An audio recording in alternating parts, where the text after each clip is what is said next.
I found the camera hidden in my mailbox on a Tuesday morning in October, wedged behind the metal frame where nobody would think to look unless they were really searching for something.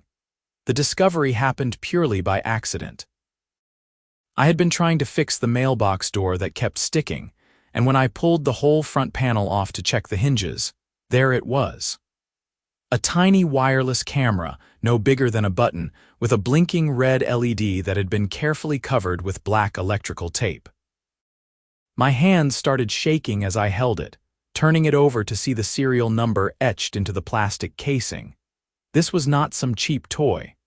This was professional surveillance equipment. I stood there on my front lawn in Scottsdale, Arizona, holding this camera and trying to process what it meant. Someone had been watching my family, recording us. Every time we checked the mail, every conversation we had standing at the end of our driveway, every moment we thought was private.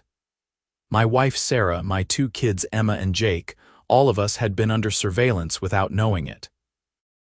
My first instinct was to call the police immediately, but something made me pause. I needed to understand the scope of this before I made any moves. If there was one camera, there might be more. And I needed to figure out who was behind this and why they would target my family. We were not important people.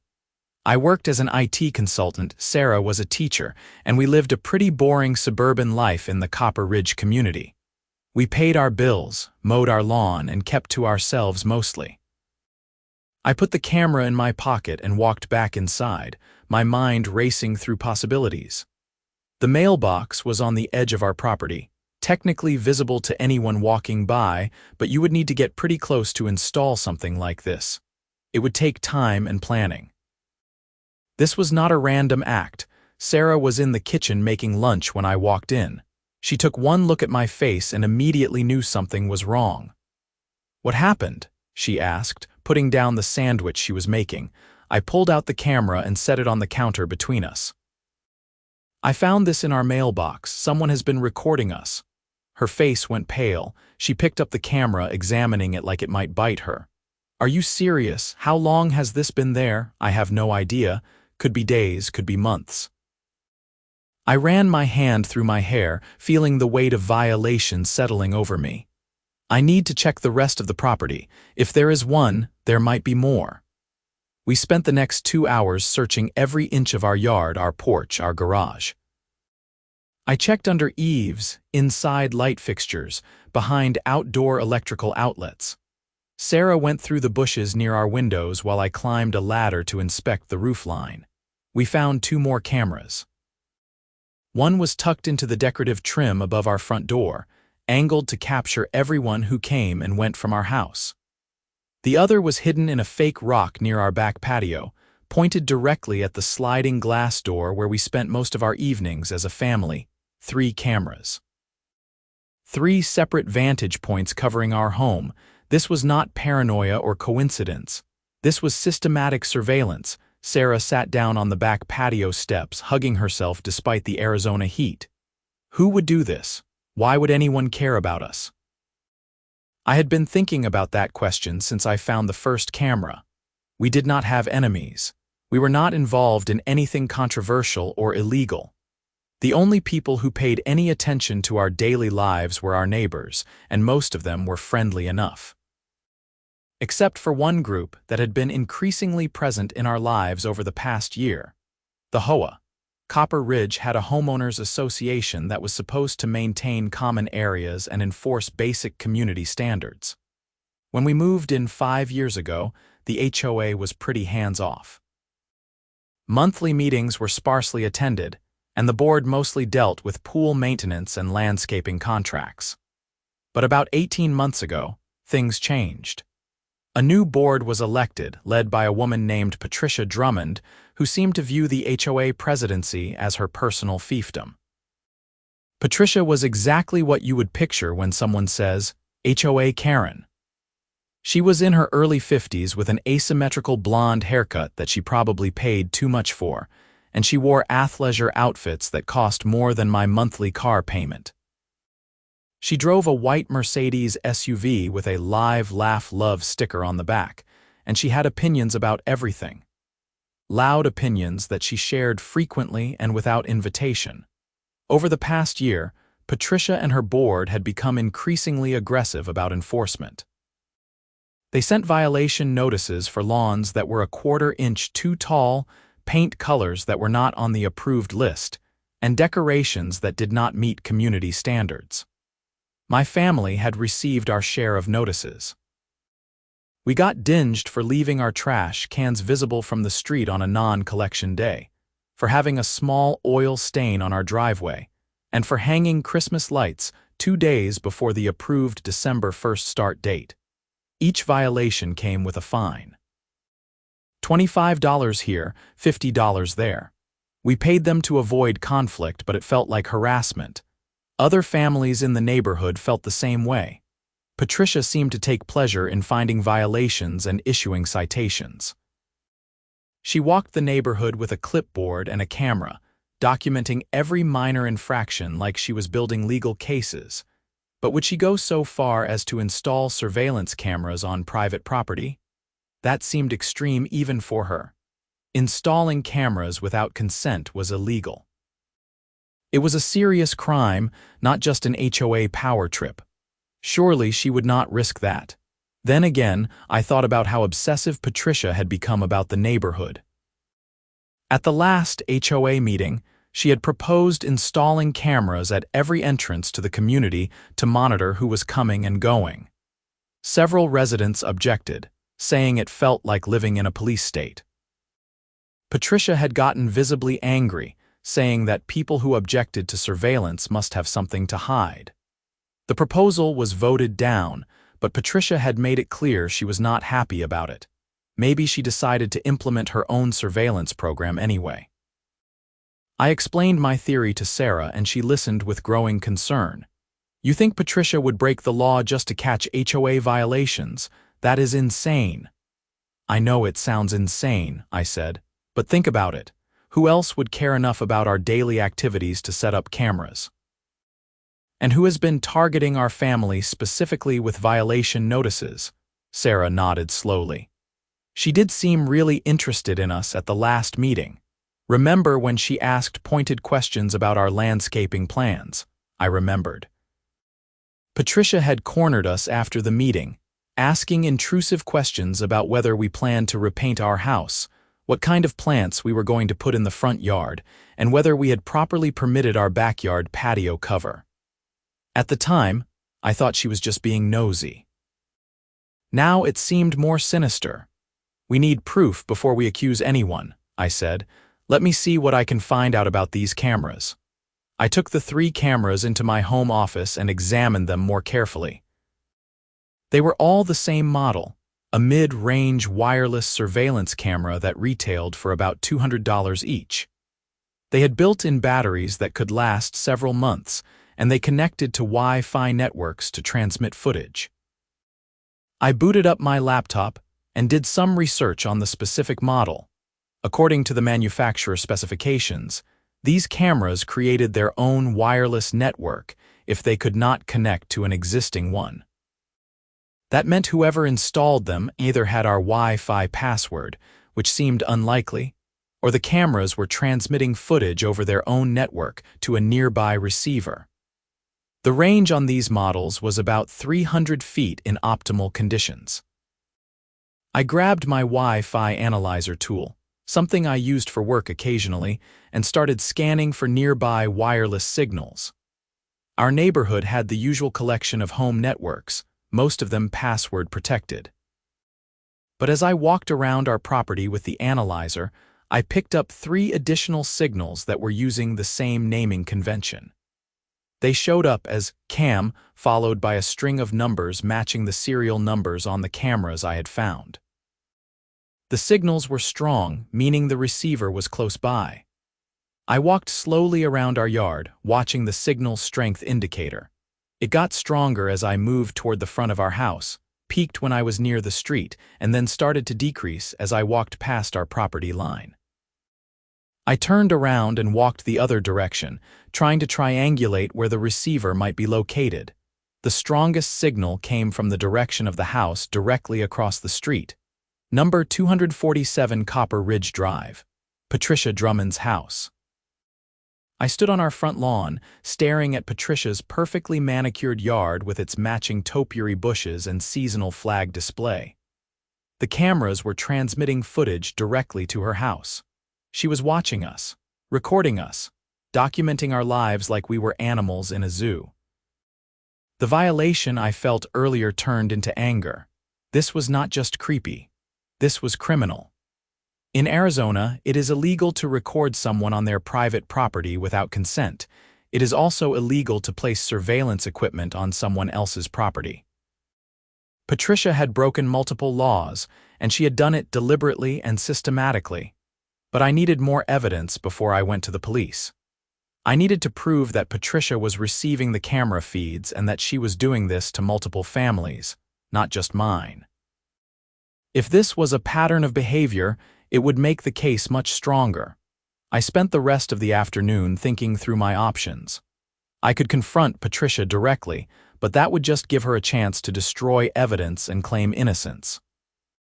I could go to the police immediately with what I had, but 3 cameras might not be enough to launch a serious investigation, especially if Patricia had connections in the community. She was friendly with several city council members and had hosted fundraisers for local politicians. No, I needed to be smarter about this. I needed to gather more evidence and understand the full scope of her surveillance operation before I made my move. That evening, after the kids were in bed, I talked to Sarah about my plan. I think Patricia has been doing this to other families too. If we can find out who else is being surveilled, we can build a stronger case. Sarah looked worried. How are you going to do that without tipping her off? I am going to start by talking to our neighbors, quietly. See if anyone else has noticed anything strange or found cameras on their property. If Patricia is running a surveillance ring, there have to be other victims. Over the next few days, I started reaching out to neighbors I trusted. I began with Marcus Johnson, who lived 2 houses down from us. Marcus was a lawyer who worked in criminal defense, and he had been vocal about opposing Patricia's more aggressive HOA policies. If anyone would understand the legal implications of what Patricia was doing, it would be him. I knocked on his door on Thursday evening, and he invited me in with a friendly smile. We sat in his living room and I explained what I had found, showing him photos of the cameras on my phone. His expression turned serious as he listened. "Have you gone to the police?" he asked immediately. "Not yet. I wanted to get a better sense of how widespread this is first. Have you noticed anything strange around your property?" Marcus thought for a moment, then got up and walked to his window. "Actually, yes. About a month ago, I noticed someone had been in my backyard. I have a gate with a lock, and I found it unlocked one morning even though I was sure I had secured it the night before. I checked my security camera footage, but I have a blind spot near the back corner of my property. I figured maybe I had just forgotten to lock it, but now I am wondering if someone was back there installing cameras. Do you mind if I take a look?" I asked. We went outside with flashlights and I did a thorough search of Marcus's backyard. It took about 20 minutes, but I found one camera hidden inside a birdhouse that was mounted on his fence. The birdhouse had a small hole drilled in the front, and the camera lens was positioned to look through it, aimed at Marcus's back porch and kitchen windows. Marcus stared at the camera in disbelief. "This is unbelievable. She is spying on a lawyer. Does she have any idea how illegal this is?" "I do not think she cares," I said. "I think she has convinced herself that she is doing something righteous, catching people breaking HOA rules or whatever justification she has created in her head." Marcus pulled out his phone and started taking photos of the camera and its placement. "We need to document everything. I am going to check with some of my other neighbors tomorrow. If Patricia is doing this to multiple households, we are talking about potential federal charges. This could be wire fraud, invasion of privacy, stalking. The list goes on." That was exactly what I needed to hear. With Marcus on board, we started a quiet investigation of our own.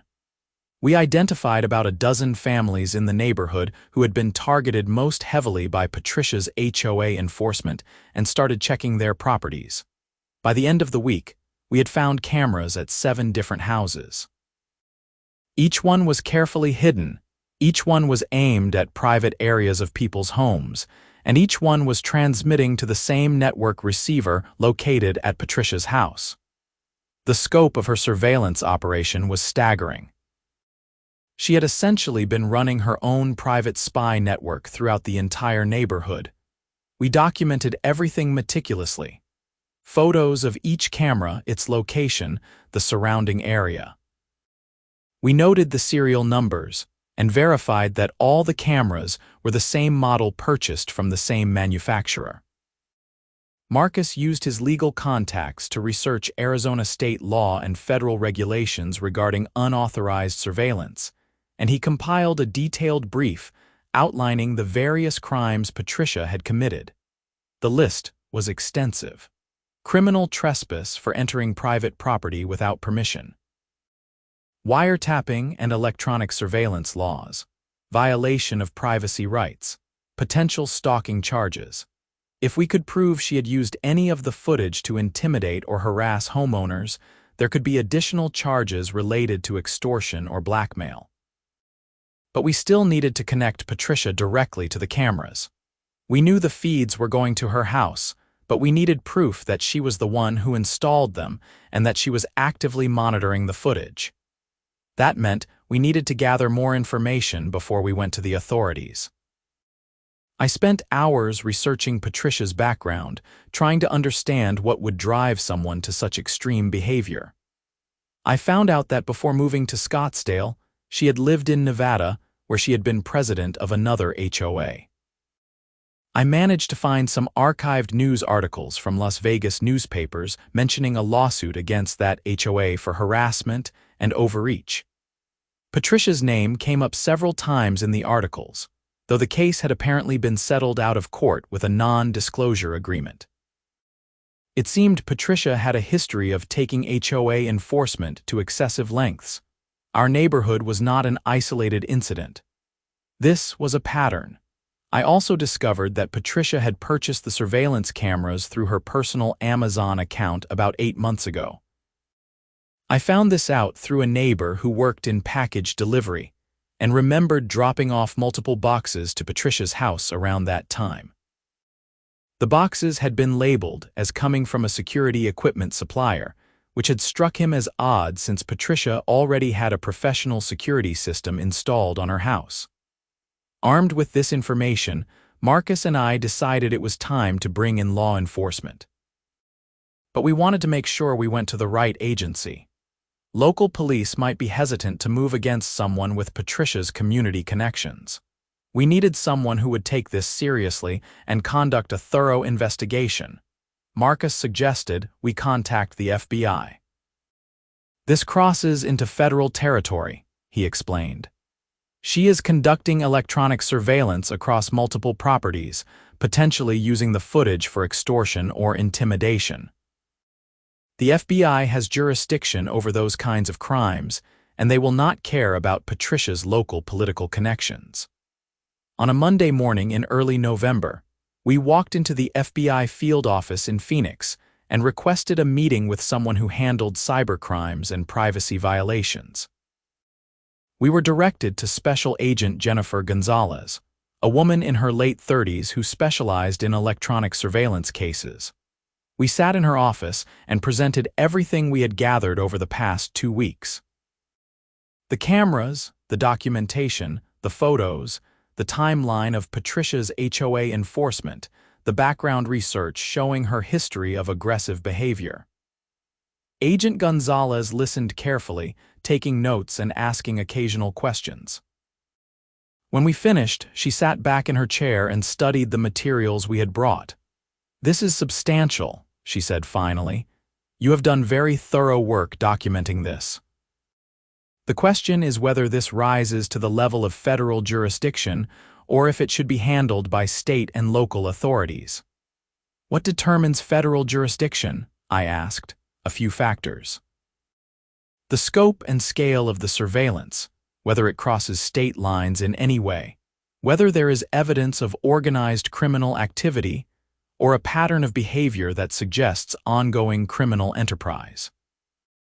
The fact that you have found cameras at 7 different properties suggests a systematic operation, which is promising from our perspective. But I need to investigate further before I can commit federal resources to this. She asked us several more questions about Patricia, the HOA, and the specific circumstances of how we found the cameras. She was particularly interested in whether we thought Patricia was acting alone or if other HOA board members were involved. I had wondered about that myself. Patricia was president, but the HOA board included 4 other members who seemed to go along with most of her proposals. Were they aware of the surveillance? Were they complicit? I do not know if anyone else is involved, I admitted, but I think it is possible.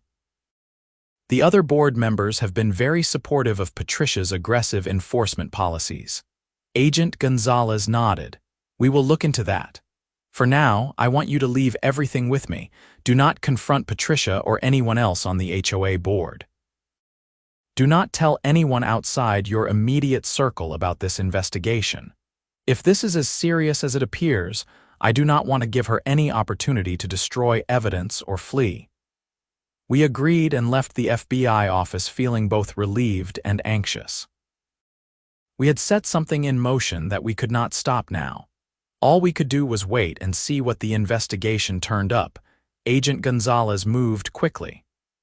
Within 3 days, she called Marcus to let him know that the FBI was opening a formal investigation. They had confirmed that the cameras we found were indeed transmitting to a receiver at Patricia's residence, and they had obtained a warrant to monitor the network traffic going in and out of her house.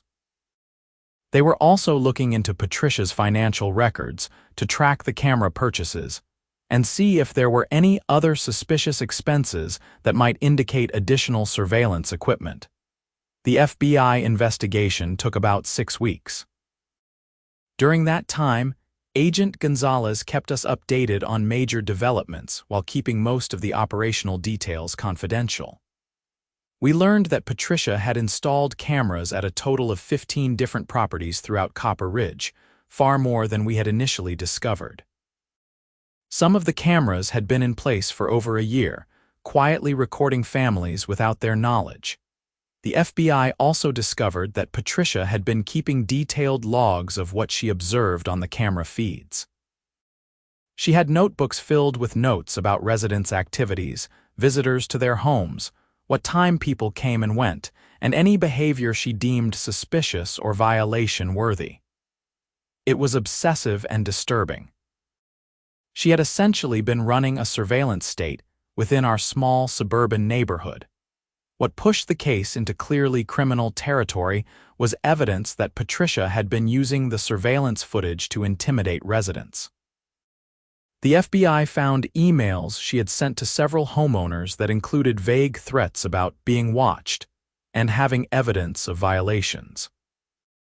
In one particularly damaging email to an elderly couple who had complained about her enforcement tactics, Patricia had mentioned specific conversations the couple had on their back patio that she could not have known about unless she was surveilling them.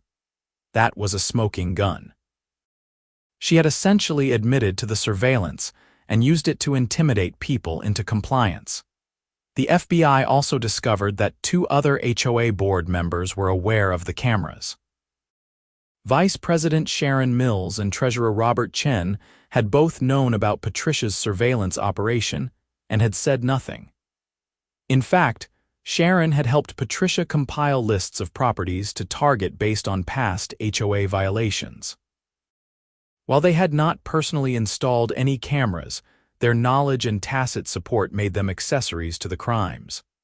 On December 15th, the FBI executed search warrants at Patricia's home, Sharon's home, and Robert's home simultaneously. I happened to be outside getting my mail when 3 black SUVs pulled up in front of Patricia's house across the street. Agents in FBI windbreakers got out and approached her door. Patricia answered, looking confused, and I watched from my driveway as they presented the warrant and entered her home. The search took several hours. Agents carried out multiple boxes of materials, including computers, external hard drives, notebooks, and what looked like networking equipment. Patricia stood on her front lawn the entire time, her face pale and her usual confidence completely gone. Several neighbors came out to watch, whispering to each other about what was happening. I did not go over. I just watched, feeling a strange mix of satisfaction and sadness. Satisfaction that Patricia was finally being held accountable for her actions, but sadness that it had come to this. She could have been a good HOA president. She could have helped the community. Instead, she had let her need for control turn her into a criminal. Later that afternoon, Agent Gonzalez called to let me know that Patricia, Sharon, and Robert had been arrested and charged with multiple federal offenses, including conspiracy to violate privacy rights, illegal electronic surveillance, wiretapping, and interstate transmission of unlawfully obtained recordings. The interstate component came from the fact that Patricia had backed up her surveillance footage to a cloud server located in Virginia, which technically made it a federal crime crossing state lines. The charges carried significant prison time if convicted. Patricia was looking at potentially 10 to 15 years, while Sharon and Robert faced slightly lesser sentences as accessories. All three were released on bail pending trial, but they were prohibited from participating in any HOA activities and were required to stay away from the properties they had surveilled. The news spread through Copper Ridge like wildfire. Within hours, everyone in the neighborhood knew that Patricia had been arrested for spying on residents. People were shocked, angry, and violated. Several families who had not been aware they were being surveilled discovered cameras on their properties and removed them. The neighborhood Facebook group exploded with posts from residents sharing their experiences with Patricia's aggressive enforcement and speculating about what she might have recorded. An emergency HOA meeting was called for the following week. Patricia, Sharon, and Robert had all resigned from the board immediately after their arrest, leaving the HOA without leadership. The remaining two board members, who had not been involved in the surveillance, called the meeting to address the crisis and figure out how to move forward.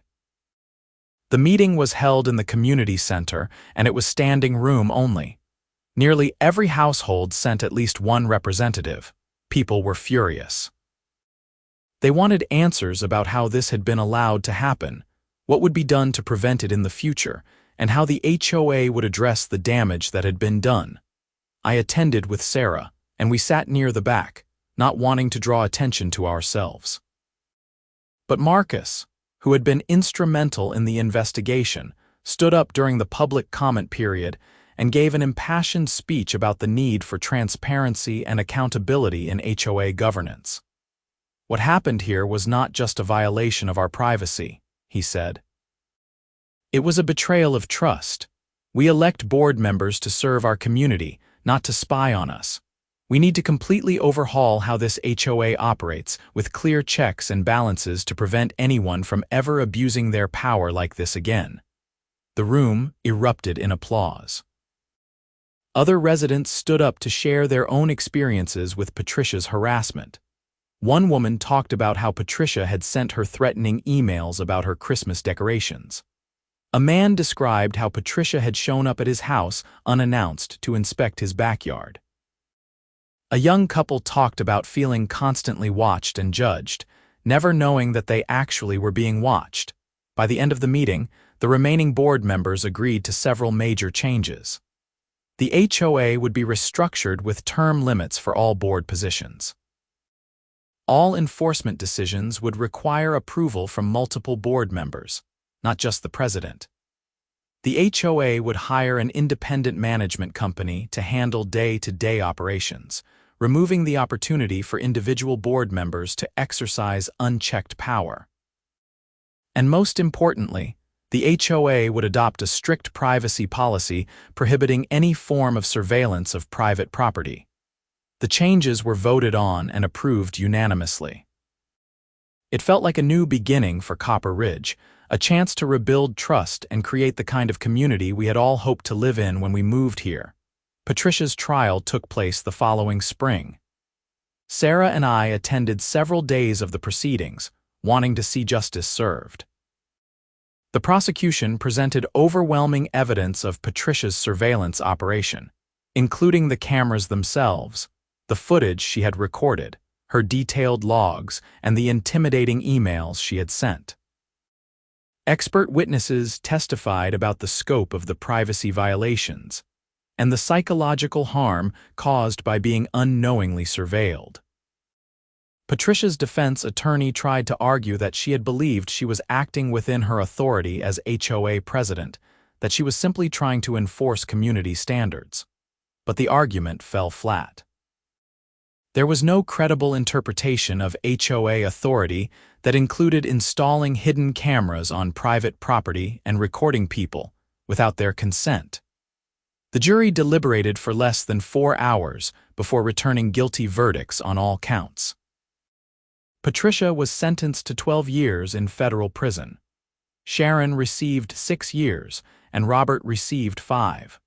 All 3 were also ordered to pay substantial fines and restitution to the families they had surveilled. As I sat in the courtroom and watched Patricia being led away in handcuffs, I felt a sense of closure. For months, my family had lived with the knowledge that our private moments had been recorded and watched. We had felt violated and unsafe in our own home, but now there was accountability. The people responsible were facing real consequences for their actions. The impact of the case extended beyond just Copper Ridge. The story was picked up by local news stations and eventually made national headlines. HOA surveillance scandal becomes cautionary tale, read one headline. FBI busts suburban spy ring, read another. The case sparked conversations about HOA oversight and the need for stronger regulations to prevent abuses of power. Several states, including Arizona, introduced legislation to specifically address surveillance by HOAs and other community organizations. The laws created criminal penalties for unauthorized surveillance by HOA board members and required HOAs to adopt clear privacy policies. It was not a complete solution to the broader problems with HOA governance, but it was a step in the right direction. Back in Copper Ridge, life slowly returned to normal. The new HOA board, with its reformed structure and professional management, focused on actual community improvement projects rather than enforcement. They organized neighborhood barbecues, started a community garden, and improved the common areas. The atmosphere changed from one of fear and suspicion to something more positive and collaborative. My family settled back into our routine, though we remained more cautious about our privacy. We installed our own security cameras, ones that we controlled, to monitor our property. We were more aware of our surroundings and more protective of our personal information. The experience had changed us, made us less trusting perhaps, but also more vigilant about our rights. Emma and Jake, who had been largely shielded from the details of what happened, knew that there had been some kind of problem with the HOA and that it had been resolved. We would tell them the full story when they were older, but for now we wanted them to feel safe and secure in their home. One evening in late summer, about a year after the whole ordeal began, Sarah and I sat on our back patio watching the sunset. The same patio where Patricia's camera had once recorded our private family moments. But the camera was gone now, and we had reclaimed this space as our own. "Do you ever think about what would have happened if you had not found that camera?" Sarah asked. I had thought about it a lot. Patricia would probably still be doing it. She would have kept spying on people, kept harassing them, kept abusing her power. Who knows how far it would have gone. "I am glad you found it," Sarah said. "I am glad you did something about it." "We did something about it," I corrected. "It took a lot of people working together to stop her." That was the truth. Marcus with his legal expertise, the neighbors who allowed us to search their properties, Agent Gonzalez and the FBI team who investigated thoroughly, the prosecutors who built a strong case, and all the residents who had the courage to speak up about their experiences. It had been a community effort to expose the surveillance ring and bring the people responsible to justice. As we sat there in the fading light, I thought about how easy it would have been to ignore what I found. To assume there was some innocent explanation to avoid conflict, to just live with the discomfort rather than confront it. But that kind of passivity is how people like Patricia thrive. They count on others being too afraid or too apathetic to challenge them. The mailbox camera had been a wake-up call, not just about Patricia's crimes, but about the importance of standing up for what is right even when it is difficult, especially when it is difficult.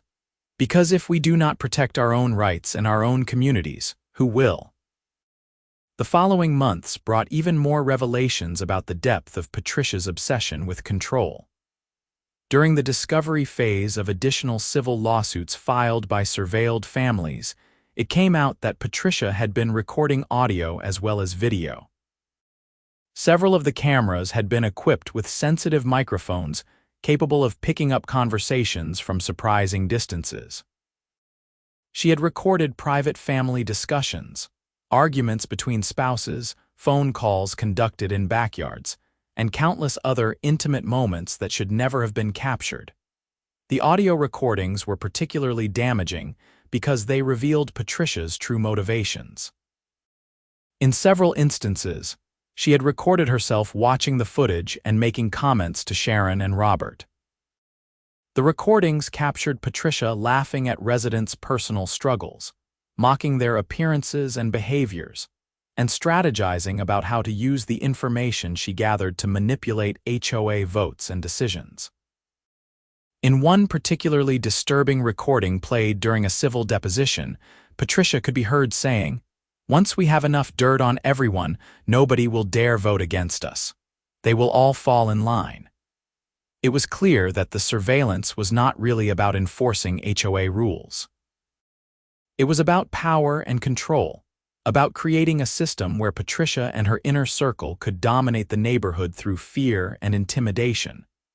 The civil lawsuits filed by the surveilled families sought damages for emotional distress, invasion of privacy, and various other harms. Marcus helped coordinate the litigation, and eventually all the cases were consolidated into a single class action lawsuit against Patricia, Sharon, and Robert personally, as well as against the HOA itself for failing to provide adequate oversight. The defendants tried to argue that the HOA as an organization bore no responsibility since the surveillance was unauthorized and violated HOA policies. But the plaintiff's attorneys successfully argued that the HOA's governance structure had been so weak and unaccountable that it had enabled Patricia's behavior.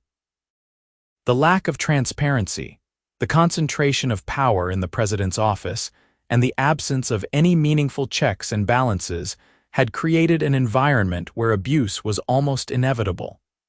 The case settled for a substantial sum, with most of the money coming from the HOA's insurance policy.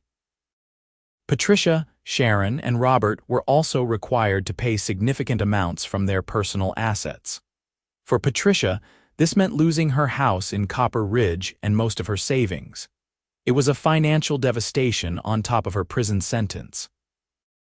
The settlement money was distributed among the affected families based on the duration and invasiveness of the surveillance they had endured. My family received one of the larger payouts, since we had been under surveillance for at least 8 months across multiple camera locations. The money was helpful, but it could not undo the violation we had experienced. No amount of money could erase the feeling of having been watched in what we thought were private moments. We used some of the settlement money to make improvements to our home security and privacy. We installed privacy fencing around our backyard, added curtains to windows that previously had none, and upgraded our locks and security systems. These were things we had never felt the need to do before, but the surveillance had changed our sense of safety. The case also attracted attention from privacy rights advocates and civil liberties organizations. Several groups reached out to ask if I would be willing to speak publicly about our experience and advocate for stronger privacy protections. I agreed to do some interviews and write an article for a privacy advocacy website about what we had gone through. The response was overwhelming. I received hundreds of messages from people around the country who had experienced similar situations with their HOAs or other organizations. Many described feeling powerless against HOA boards that seemed to operate with impunity. Others shared stories of harassment, discrimination, and abuse of power that went unchecked because residents did not know how to fight back or were afraid of retaliation. These stories reinforced my belief that what happened in Copper Ridge was not an isolated incident. Patricia was an extreme example, but the underlying problems with HOA governance were systemic and widespread. Too many HOAs operated with minimal oversight, concentrated power in the hands of a few individuals, and created environments where abuse could flourish. I began working with a national HOA reform organization to push for legislative changes at the state and federal level. We advocated for mandatory training for HOA board members, independent auditing of HOA finances and operations, clear grievance procedures for residents, and stronger penalties for abuse of power. It was slow work, but gradually we started to see some progress. Arizona passed one of the most comprehensive HOA reform bills in the country, creating an oversight office within the state government to handle complaints against HOAs and investigate allegations of misconduct. The bill also established clear standards for HOA governance, required regular independent audits, and created a streamlined process for homeowners to challenge unfair decisions. Other states began considering similar legislation. Back home in Copper Ridge, the reformed HOA continued to improve the community. They used some of the settlement money that had been allocated to the HOA itself to fund genuine improvements. They renovated the community center, upgraded the playground equipment, and improved the landscaping in common areas. The neighborhood began to feel like a real community again, rather than a place where everyone was afraid of their neighbors and the HOA board. We organized a neighborhood block party in the fall, about 18 months after the surveillance ring was exposed. It was held in the park at the center of our community, and nearly every family attended. There were games for kids, grilled food, music, and a generally festive atmosphere. It felt healing to gather together as a community and celebrate our recovery from what Patricia had done to us. I stood talking with Marcus and several other neighbors who had been instrumental in the investigation. We reflected on how far we had come and how different things were now compared to the dark days when we were discovering the extent of Patricia's surveillance. "You know what the best part is," Marcus said, gesturing around at the party. "People are not afraid anymore. They are not looking over their shoulders, not worried that someone is watching them. They can just be themselves and enjoy their homes." That was exactly right. The fear that had permeated Copper Ridge during Patricia's reign was gone. People felt free to live their lives without worrying about being judged or monitored or punished for minor infractions. The HOA had returned to its proper role as a service organization rather than an enforcement regime. As the evening wound down and families started heading home, Sarah and I walked slowly back to our house with Emma and Jake. The kids were tired and happy, talking excitedly about the games they had played and the friends they had seen. It was a normal, pleasant family moment, the kind we had every day without thinking about it, but I found myself appreciating it more now. Appreciating the simple freedom to walk home with my family, to talk and laugh without being recorded, to exist in my own community without fear. These were things I had taken for granted before Patricia's surveillance ring was exposed. I would never take them for granted again. The anniversary of finding the first camera came and went. 2 years, then 3.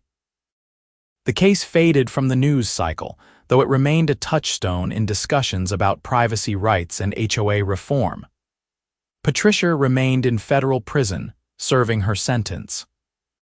I sometimes wondered if she understood the magnitude of what she had done, if she felt any remorse for violating so many people's privacy and causing so much harm. I hoped she did, but I would never know. What I did know was that our experience had changed me fundamentally. I was more aware of privacy issues, more vigilant about protecting my family's rights, and more willing to speak up when I saw injustice. I had learned that ordinary people have more power than they realize, that collective action can overcome even entrenched abuses of authority, and that staying silent in the face of wrongdoing only allows it to continue. I also learned about the importance of community. When the surveillance ring was exposed, it could have torn our neighborhood apart. People could have turned on each other, blamed each other, let fear and suspicion destroy the bonds between neighbors. Instead, we came together. We supported each other, worked together to seek justice, and collectively rebuilt our community into something better than it had been before. The Copper Ridge HOA became something of a model for reformed governance. Representatives from other communities came to visit and learn about our new structure and policies. We shared our story and our lessons learned, hoping to help others avoid the kind of abuse we had experienced. Some of those visitors seemed skeptical that things had been as bad as we described, but most understood immediately. They had seen similar patterns in their own communities and were looking for solutions. One of the most rewarding aspects of the whole experience was the relationships that developed from it. Marcus became one of my closest friends. We got our families together regularly for dinners and outings. The shared experience of investigating Patricia's crimes and fighting for justice had created a bond between us that went beyond typical neighbor friendliness. I also developed friendships with several other families who had been surveilled. There was an unspoken understanding between us, a recognition that we had been through something traumatic together and had come out the other side. We did not talk about it constantly, but the knowledge was there, informing our interactions and creating a foundation of trust and mutual support. Sarah sometimes joked that I had found my calling as a privacy advocate and community organizer. She was not entirely wrong. I discovered that I cared deeply about these issues and was good at explaining them to others and mobilizing people to take action.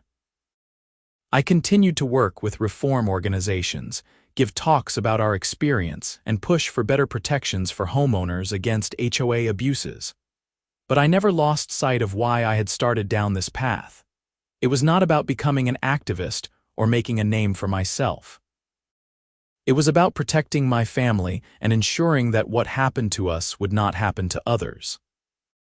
Every time I spoke to a group or worked on legislation or helped someone in another community deal with their own HOA problems, I was motivated by the memory of finding that first camera in our mailbox and the violation I felt in that moment. Years passed, and life continued its normal rhythms. Emma went to middle school, then high school. Jake followed a few years behind.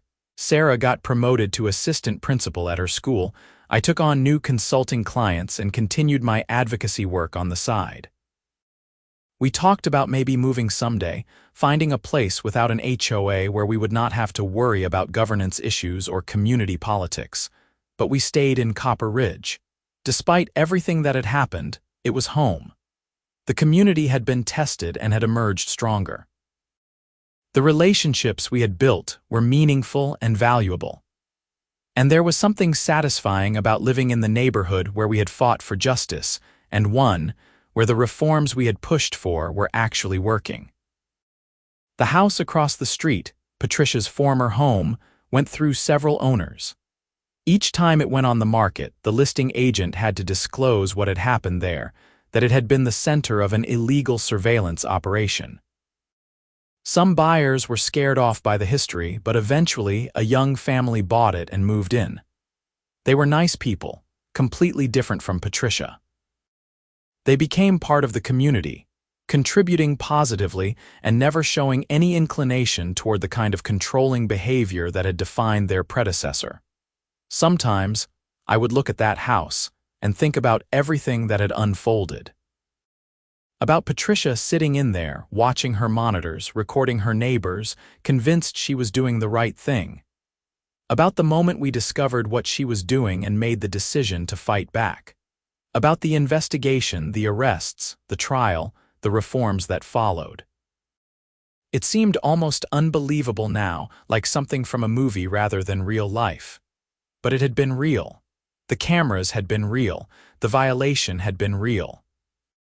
And our response, our refusal to accept that violation and our determination to hold the perpetrators accountable, that had been real too one evening, sitting on our back patio in the spot where Patricia's camera had once recorded us. Sarah asked me if I thought it was all worth it. The stress, the time, the emotional toll of fighting Patricia and exposing her crimes, I did not hesitate. Absolutely. If we had not done something, she would still be out there, still spying on people, still abusing her power. And beyond Patricia, all the reforms that came from this case, all the people we have helped in other communities, none of that would have happened if we had stayed silent. Sarah nodded. She had been supportive throughout the entire ordeal, even when it was difficult and scary. I am proud of what we did, and I am proud of how our community responded. That pride was something I felt too, pride in my family for having the courage to speak up, pride in my neighbors for joining together to demand accountability, pride in our community for choosing to rebuild rather than fracture, and pride in the broader impact our case had on privacy rights and HOA reform across the country. The surveillance cameras that Patricia installed had been meant to control and intimidate. Instead, they became the evidence that exposed her crimes and sparked a movement for change. There was a certain poetic justice in that. The very tools she used to violate our privacy became the instruments of her downfall and the catalyst for reforms that would protect countless others from similar violations. As I sat there in the gathering darkness, I could hear the sounds of the neighborhood around us. Kids playing in a nearby yard, someone practicing guitar with their window open, the distant hum of traffic from the main road, normal sounds of normal life in a normal suburban neighborhood. But I knew that nothing was truly normal unless we worked to maintain it, unless we stayed vigilant against those who would abuse power and violate rights. The freedom to live peacefully in your own home, to have private conversations with your family, to exist without being watched and judged, these were not automatic. They had to be protected, sometimes fought for, always valued. Finding that camera in our mailbox had been the beginning of a journey I never expected to take. It had revealed the dark side of community governance and the capacity for ordinary people to justify extraordinary violations when they believed they were serving a greater good. But it had also revealed the power of collective action, the importance of standing up for what is right, and the resilience of communities that choose to confront rather than ignore injustice. The story could have ended badly. Patricia could have destroyed the evidence. The FBI could have declined to investigate. The courts could have been lenient. The community could have remained divided and fearful. But none of those things happened. Instead, justice prevailed, reforms were enacted, and our neighborhood became stronger and more united than it had been before. That was the real legacy of exposing Patricia's surveillance ring. Not just the criminal convictions or the civil settlements or the legislative changes, though all of those mattered.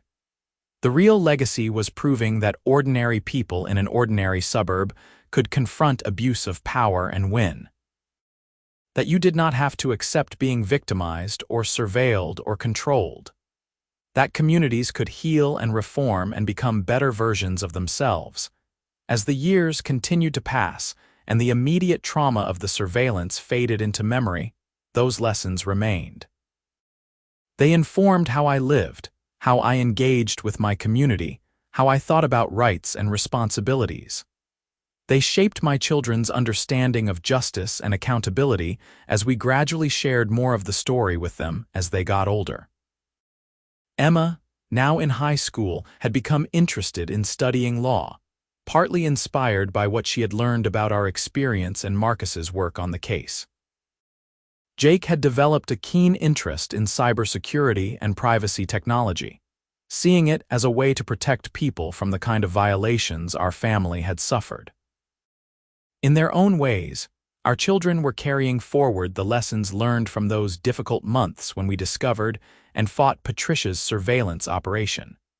The last time I physically saw Patricia was during the sentencing hearing years ago. She had looked diminished, broken, nothing like the confident and controlling HOA president who had terrorized our neighborhood. I felt no satisfaction in her downfall, only a kind of sad recognition that she had destroyed her own life through her choices. She had possessed the intelligence and energy to do real good in the community, but had channeled those qualities into control and violation instead. I sometimes wondered what her life was like now in federal prison, whether she had time to reflect on what she had done and why. Whether she had come to understand that the surveillance was never really about enforcing HOA rules, but about her own need to dominate and control others. Whether she felt remorse for the harm she had caused to so many families, including her own. But mostly, I did not think about Patricia anymore. She was a chapter in our past, an important one that had changed us, but still the past. Life had moved forward, our community had healed and grown. New families had moved into Copper Ridge, many of them attracted by our reformed HOA governance and the sense of genuine community that now characterized the neighborhood.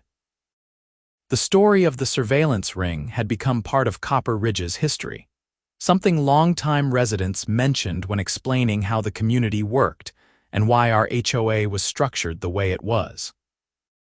New residents were often shocked to learn what had happened, but they appreciated the reforms that had resulted and the vigilance that now characterized our approach to governance.